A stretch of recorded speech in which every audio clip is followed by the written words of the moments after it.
Gente, como vocês podem ver, invernou. Desde ontem tá chovendo, não parou e não parece que vai parar tão cedo. É isso, bom dia. Saudações, gente bonita. Mata Atlântica de Ouro Preto, Minas Gerais. Domingo, 6h45 da manhã. Mestre Leider aqui falando. Pessoas foram umas 30, 40 horas de chuva quase contínua. Mais uma vez eu não pude descer. Felizmente, se tudo der certo dessa vez, quarta-feira, finalmente vão instalar a internet aqui. Porque a dificuldade de comunicação complica as coisas. Não só não me deixa mais seguro, né? Porque qualquer coisa acontecer, tá eu e Deus aqui. E também dificulta a comunicação com você, dificulta a análise, um punhado de coisa. Bem chato. Mas tudo dando certo, quarta-feira nós já teremos nossa primeira live. Era para ter sido quarta passada, mas aí vocês viram um incidente, né, da árvore que caiu e arrebentou os fios da rede elétrica e deu tudo errado, faltando meia hora para instalar a internet. Essas coisas acontecem, né? Mas nós não estamos aqui para chorar as pitangas. Nosso objetivo é outro. Nós fizemos um pequeno vídeo antes de ontem, que é o primeiro que eu quero postar, então provavelmente vocês já viram ou já podem vê-lo. Eu quero postar assim que eu tiver acesso à internet. Eu descobri que o sinal da Vivo pega a partir da portaria do Instituto Estadual de Floresta, que passa para vir aqui. Então eu acho que eu já consigo enviar ele logo mais. Nesse vídeo eu alerto que, conforme as escolhas do presidente Trump, que está em último mandato e agora numa posição de força, as coisas de fato podem complicar para a América Latina, porque o presidente Trump e o staff dele, que parece ser bem mais horroroso que nós supomos no início, ele é provável que desacelere algumas guerras e acelere outras, ou se não guerra, pelo menos conflito. Mas o fato, gente, é que os Estados Unidos têm por hábito lutar indiretamente. Eles não enfrentam diretamente os inimigos deles. Não estão fortes quanto eles. E muito menos os mais fortes que eles. O que quer dizer que eu não vejo risco dos Estados Unidos enfrentarem a China e, sobretudo, a Rússia. Não vão enfrentar. Eles não fazem isso. Os americanos não fazem isso. Eles não enfrentam, porque a única vez que se enfrentar gente tão forte quanto eles, a guerra de 1815, eles perderam. Certo? Então, eles não enfrentam. Eles enfrentam países mais fracos. Isso torna as coisas complicadas para uma série de nações. Deixa eu só atravessar a porteira. Pronto. Como assim? O Trump entende que o verdadeiro problema dos Estados Unidos não é a Rússia, é a China. Nesse ponto, ele tem uma visão muito mais clara, límpida e correta do que a dos neocons da Victoria Nuland. Socorro daquela mulher e da trupe dela. Nossa Senhora! Em função de rancores da origem, tanto ela quanto o marido são descendentes de judeus ucranianos, eles desvirtuaram completamente a política externa dos Estados Unidos. Desvirtuar no sentido que ela deixou de ser pragmática. Certo? política externa dos Estados Unidos sempre se fingiu ideológica, mas essencialmente sempre foi pragmática. Até as guerras são pragmáticas. O objetivo não é vencer, o objetivo é vender. Certo? O objetivo sempre foi vender. Vender arma, vender munição, vender combustível, vender contratos, vender dificuldades. Então, obrigar a comprar dólar. Certo? O objetivo dos Estados Unidos não era ganhar guerra. Por isso eles travam guerras que mesmo que eles percam, perdem a distância. Eles jamais se arriscariam a enfrentar uma guerra que eles poderiam perder em casa, que aí com consequências devastadoras. Porque quando uma nação perde uma potência em casa, uma guerra, né, uma potência, perdão, perde uma guerra em casa, bom, aí a elite dela é substituída. Foi o que aconteceu com a elite alemã do Adolf, parte dela dançou. A elite japonesa, embora tenha ficado muita coisa, parte dela dançou. A elite econômica às vezes fica, mas a administrativa, vamos dizer assim, sempre existe uma elite dessa, essa é substituída. Então os Estados Unidos, a elite americana, a elite governante, morre de medo disso. Por isso eles não vão enfrentar a Rússia, porque sabem que é derrota líquida e certa. Não vão enfrentar a Rússia. E eu duvido muito que de maneira direta enfrentem a China. Todavia, o Trump precisa enfrentar a China, porque os Estados Unidos não têm mais condição de se recuperar per si. A situação econômica dos Estados Unidos é simplesmente lamentável. Mas essa lama é mais. Deixa eu só ultrapassar esse trecho aqui, gente. Olha, gente, o cupinzeiro caiu inteiro. São as consequências da chuva. Tenso, mas vamos continuar sobre a situação dos Estados Unidos. Estados Unidos, como o Império Romano, fizeram-se prevalecer por duas coisas. Primeiro, a supremacia tecnológica, que se traduziu rapidamente em supremacia bélica. A supremacia militar dos Estados Unidos é consequência da supremacia tecnológica. Por exemplo, o revólver, a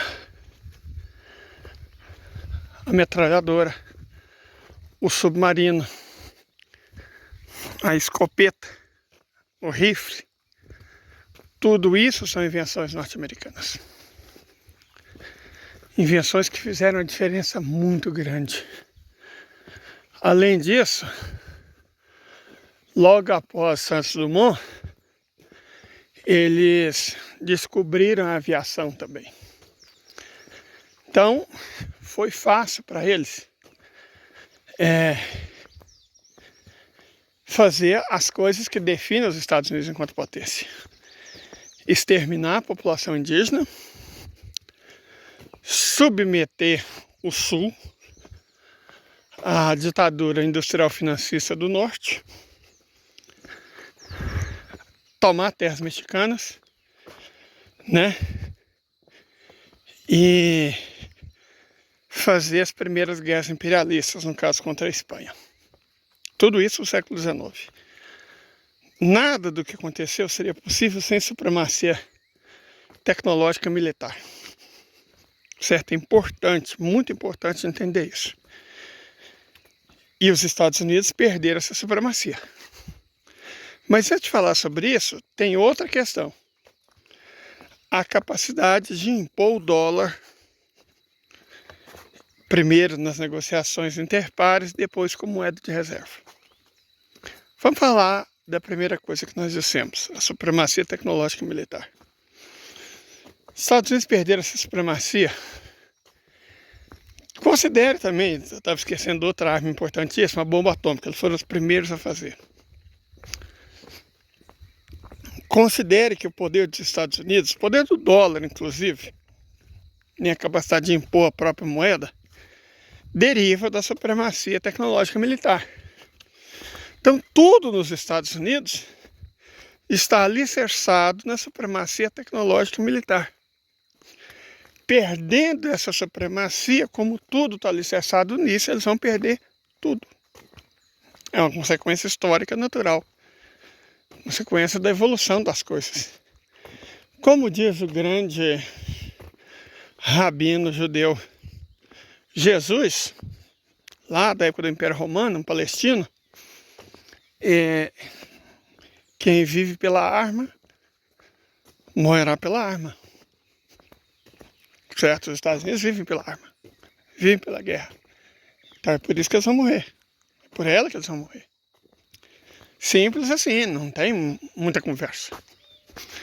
Veja bem, eu já até, um único vídeo meu que de certa forma viralizou no TokTik, é um que eu mostro os mísseis hipersônicos táticos da Federação Russa.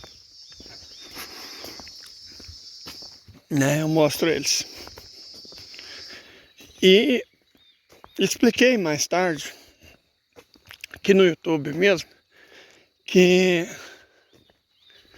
os Estados Unidos, pelo menos no curto prazo, talvez nem no médio, não tem como, nem eles, nem os aliados deles, fazer mísseis hipersônicos táticos.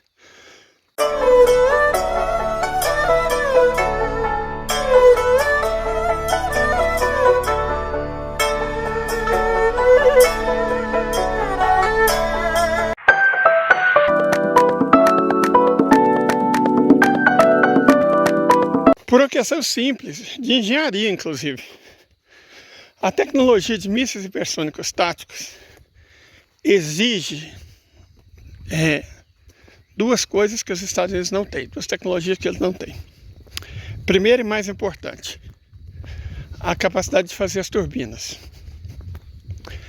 Uma turbina de jato, turbofan, vamos colocar assim, é uma peça única. Não sei se vocês sabem, mas não é montado com várias peças, é uma peça única.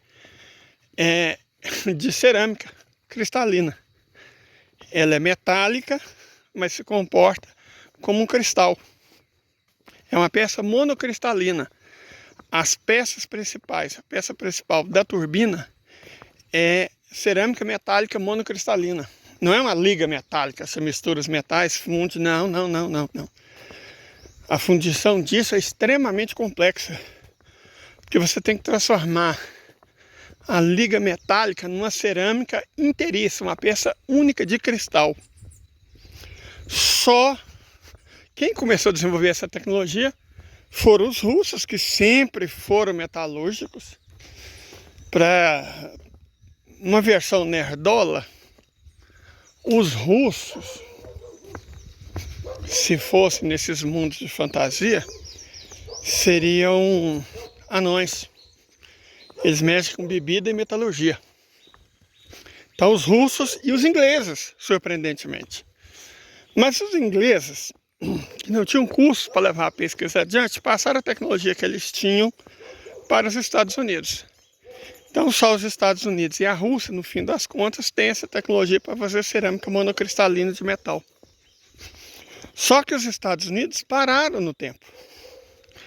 As pesquisas para isso são muito demoradas, caras, custosas. Exigem uma quantidade enorme de cientistas, de engenheiros, de técnicos, que os Estados Unidos não tinham. Quer dizer, enquanto a pesquisa militar era financiada e feita pelo Estado, eles tinham. Mas a partir do momento que eles privatizaram tudo, que empresa vai investir uma pesquisa que vai levar 20 anos? Os russos gastaram, na verdade, mais que isso, né? Os russos gastaram quase 30 anos. Então, que empresa vai investir 30 anos numa tecnologia cujo lucro será de uns poucos bilhões? Não vai investir, mas nunca. O capitalismo americano é de curtíssimo prazo. Foi por isso que eles trocaram o capitalismo industrial pelo financeiro. E por isso a globalização. Por isso os tais mercados são eletrônicos. Por isso aquilo que o Milton Santos chama de revolução técnico-científica industrial. Eles fizeram o possível para ganhar cada vez mais dinheiro, mas também cada vez mais rápido. Nesse mundo que corre na velocidade da luz, literalmente, não cabe uma pesquisa de 30 anos. Empresa nenhuma assume esse risco. Como os Estados Unidos tem poucas políticas de Estado, são mais políticas de governo, o Estado norte-americano resolveu não financiar uma pesquisa de 30 anos para desenvolver ligas para que cerâmicas monocristalinas fossem ainda melhores e mais eficientes. A Rússia desenvolveu.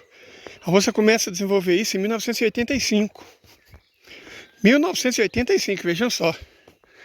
Quase 40 anos atrás. E acaba a União Soviética com todas as dificuldades, eles continuam investindo. Putin assume, né? Toma o país da mão dos entreguistas, dos atlanticistas, liderados pelo neoliberal Boris Yeltsin, e bate duro. 2009 eles têm os primeiros resultados concretos, né? Que primeiro você faz a liga, depois você monta a peça. São duas engenharias muito complexas. E aí, finalmente, ao que tudo indica, entre 2014 e 2018, eles conseguiram fazer as peças de cerâmica monocristalina metálica. E aí o resto é história. A questão é, nenhum país capitalista, um país do Ocidente, tem meios para fazer uma coisa dessa. A China teria, porque ela é socialista. Só que o estágio da metalurgia e da fundição na China é muito atrasado, mas muito atrasado. Não é que a China teria que começar do zero, não.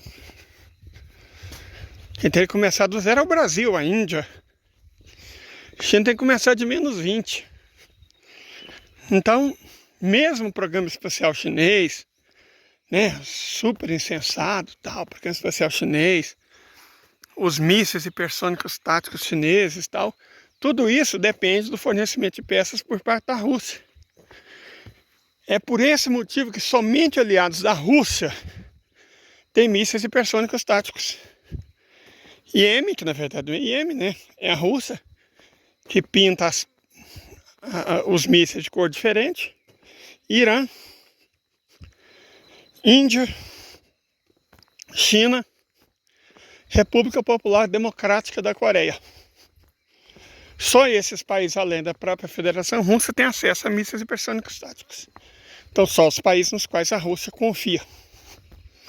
Fora esses, nenhum. Então, nem os Estados Unidos, nem França, Reino Unido é uma piada, né? Japão, Alemanha virou outra piada. Vão conseguir fazer mísseis hipersônicos táticos. Porque não tem essa tecnologia essencial. E ela não é a única. Você tem um outro problema, que você também precisa de um outro tipo de cerâmica para ficar na ponta do míssil hipersônico tático. Porque as temperaturas são altíssimas, certo? E, bom, mas isso é outra tecnologia de cerâmica, então é a mesma tecnologia. Só que tem uma outra questão, o laser. A ponta do míssil hipersônico tático, como viaja em velocidades hipersônicas, forma-se uma camada de plasma entre o míssil e o espaço exterior. E o plasma impede que ondas de rádio, por exemplo, se dispersem, ou sejam captadas. Então você tem que fazer uma maneira virtual de captar essas ondas, que é importante para localização, para um punhado de coisa, né, para controle. Os russos têm essa tecnologia. Como é que eles superaram? Não trabalha com onda, trabalha com laser. O laser faz isso. Então, os Estados Unidos não têm essa tecnologia de laser, por motivo muito semelhante ao das peças de cerâmica metálica monocristalina. Pesquisa leva décadas. Então, falta aos Estados Unidos o laser correto, inclusive tanto a Rússia quanto a China, por enquanto, em breve também Índia e Irã, tem armas a laser muito eficientes. A Inglaterra mostrou uma que deu vontade de chorar, de rir, né? Era um laser vermelho. Laser vermelho é luz, não tem força nenhuma não, ridículo. Só para fazer propaganda, certo? Os russos são normalmente azuis ou verdes. As poucas vezes em que eles foram visualizados na Ucrânia, no sudeste da Rússia, em torno de Moscou e no Havaí, a cor azulada e verde foi o que se destacou. Porque eu não sei se vocês sabem, gente, cada liga, cada composto químico produz uma frequência de laser diferente. Então não existe infinitos tipos de laser. Não, na verdade eles são finitos e muito poucos. Certo? Tem tudo a ver com o processo de litografia. Tá lá os americanos, né, que estavam todos prosas, só nós temos a litografia. Vamos impedir os chineses e os russos. Chineses não vão conseguir nem 20 nanômetros. Os russos, teve matéria francamente depreciativa, ridícula, de revista eletrônica pseudocientífica, falando que os russos em 2030 conseguiriam 20 nanômetros. E eu fui e mostrei uma reportagem de 2009 falando que os russos já tinham 20 nanômetros. Que em 2009 o mais poderoso supercomputador do mundo era russo. E aí as notícias sumiram. Por quê? Porque num país capitalista você tem que dar notícias dos seus avanços para conseguir financiamento. Numa nação como a Rússia, não. Como interesse militar, você fecha a boca. Então você tem um tipo de litografia para fazer esses chips, né, de celular, que é esses chips EUV, a litografia, perdão, EUV. Ok, paciência, nessa Rússia está um pouco atrasada mesmo. Só que a Rússia não usa esse tipo de litografia. A litografia que a Rússia usa é baseada em raio-x, certo? É outra liga, é outro tipo de laser. E os chips russos para esses mísseis hipersônicos táticos, por submarinos nucleares, por aviões ultramodernos que eles têm, não são feitos de silício. São feitos de liga de galho, arsenieto de galho, certo? Eles são mais caros, mas o objetivo não é fabricar para fazer celular, ou seja, aos milhões. É uma produção praticamente de boutique, certo? Produção de boutique, é produção para fazer armas de altíssima tecnologia. Agora, eu pergunto, isso dá lucro? Lógico que não. O chip sai muito mais caro, a pesquisa e desenvolvimento é muito mais demorada, certo? Você o número de clientes é muito limitado.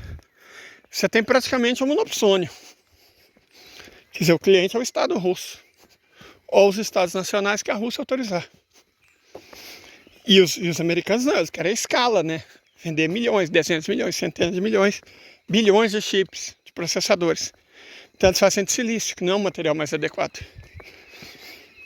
Entendeu? A própria noção de engenharia e a própria organização da maneira como se dá a pesquisa e desenvolvimento prejudicam enormemente os Estados Unidos, tecnologicamente. Então, na verdade, o que fez os Estados Unidos alcançar a liderança tecnológica militar? O capitalismo. É um sistema muito eficiente nesse sentido, quando não tem concorrência. Lembre-se aquilo que eu falo sempre. O capitalismo, embora pregue a livre concorrência, a odeia. A odeia. O capitalismo ama monopólio. Então o capitalismo funciona em condições de monopólio. Quando existe concorrência, o capitalismo fracassa. Então, o que fez os Estados Unidos perderem a liderança tecnológica militar? A mesma coisa que fez com que eles alcançassem essa liderança, o capitalismo, certo? O socialismo industrial eurasiano se mostra um sistema muito mais eficiente, porque consegue trabalhar pensando no longo prazo, consegue ter em vista outros fatores que não o lucro. Isso é inadmissível no capitalismo. Mas por isso, China, Rússia, cada vez mais Índia, Irã República Popular Democrática da Coreia estão ultrapassando e vão ultrapassar os Estados Unidos e a Europa. A Europa está ficando, nossa senhora. A Europa, enfim. De toda forma, gente, o lance principal é esse. Perdendo a supremacia tecnológica e militar, os Estados Unidos não tem mais como ganhar guerras. E eu não estou falando dessas guerras que eles nunca ganham, não. Que eles travam só para destruir nações. Não. Guerras que eles precisavam ganhar. Certo? Eles não têm mais capacidade de vencer essas guerras. Então, os Estados Unidos vão enfrentar a China, vão enfrentar a Rússia, mas não vão mesmo. Não vão enfrentar nem o Irã. Não vão mesmo. Porque não tem condições tecnológicas. Certo? Eu vejo muitas análises lá. Trump cercou-se de falcões, agora a guerra vai comer solta. Vai! Mas não contra o Irã, não contra a China, não contra a Rússia, não contra a República Popular Democrática da Coreia, que são superiores tecnologicamente. É aí que entra a questão que eu falei no primeiro vídeo. Certo? É aí que entra. Eles vão fazer guerras indiretas. Que é normalmente o que eles fazem, né? Guerras indiretas, igual foi a Guerra Fria inteira. Guerra contra nações menores, menos capazes de se defender. É nesse sentido que as coisas podem ser perigosas para a Venezuela. E talvez até para o México. Certo? Talvez até para o México.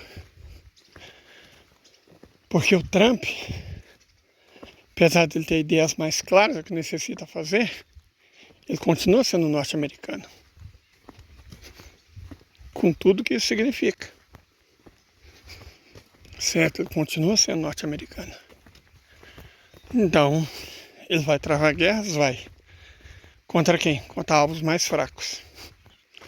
Quer dizer que ele vai invadir o Brasil? Não precisa, gente. Aqui já tem os militares, já tem a imprensa, já tem o Centrão, já tem as igrejas evangélicas. Para que invadir o Brasil?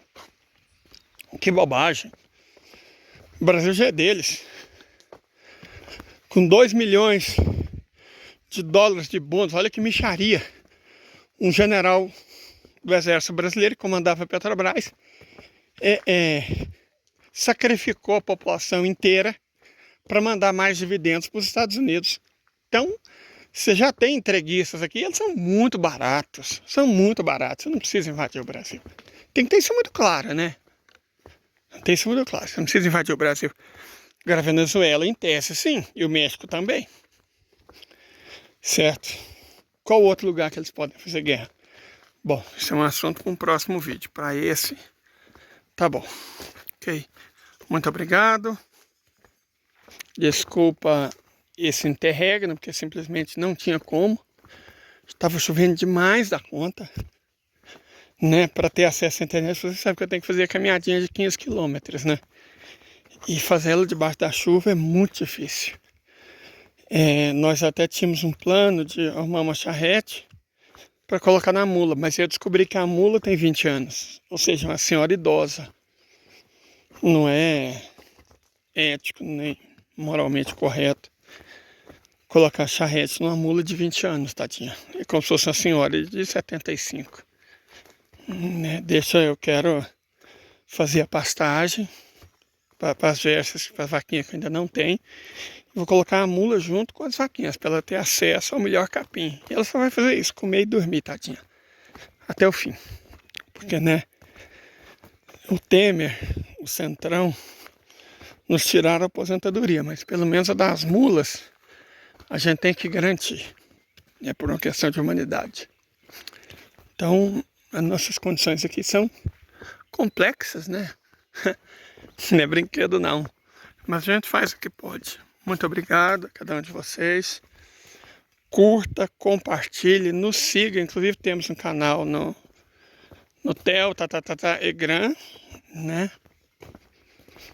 Front Notícias, coloca aquele TME, né? Front Notícias. E vocês acham o nosso canal lá. Se inscrevam lá também, lá no nosso fórum de debates. Até mais, gente.